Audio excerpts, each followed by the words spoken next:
Αγαπητοί σύμβουλοι, χαίρομαι για δύο πράγματα. Πρώτον, διότι στο σημερινό Περιφερειακό Συμβούλιο δύο δήμοι πυλώνες της Δυτικής Αθήνας, οι δήμαρχοι εδώ, ο Δήμος Ηλίου ο κύριος Ζενέτος και ο Δήμαρχος Περιστερίου ο κύριος Παχατουρίδης. Περιμένω να σταματήσω. Με διακόπτω. Παιδιά, Λιλίκα, ξέρετε, γιατί δεν μεταφέρετε το πρώτο θρανείο στο τελευταίο που κάναμε μαθητές? Και να μην ακούγεστε κιόλας.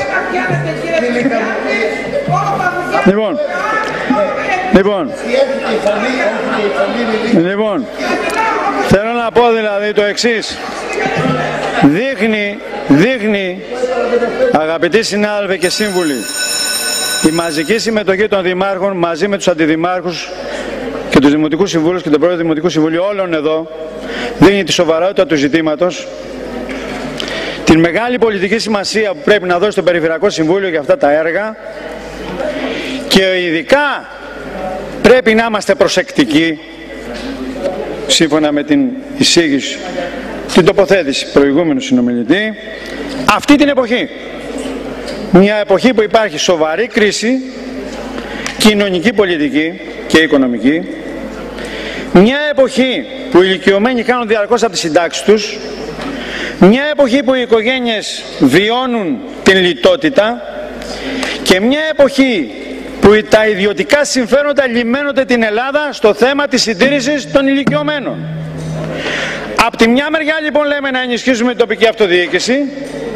Από τη μια μεριά λέμε ότι πράγματι υπάρχει πρόβλημα με τους ηλικιωμένους, με το προσδόκιμο ζωής, με τις συντάξεις, με τις ασθένειες, με την αδυναμία του κράτους να ανταποκριθεί σε αυτή την κοινωνική πολιτική και την πρόνοια. Από την άλλη μεριά λέμε όχι.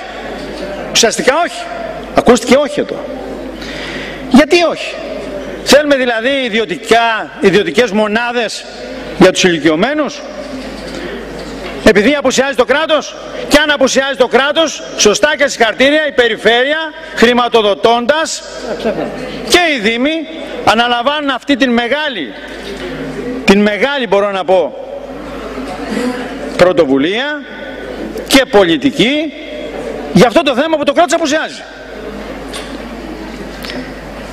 Γι' αυτό λοιπόν, και μάλιστα πρέπει να πω και εμπειρίες από ελέγχους που έχουν γίνει από την αντίστοιχη διεύθυνση υγειονομικών της αντιπεριφέρειας για το πώς λειτουργούν οι υπάρχουσες μονάδες ηλικιωμένων ιδιωτικές στον χώρο της Δυτικής Αθήνας. Δεν ξέρω πουθενά αλλού.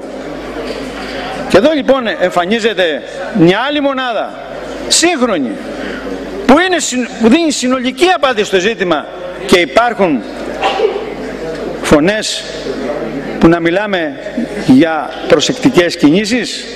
Όχι. Εγώ λοιπόν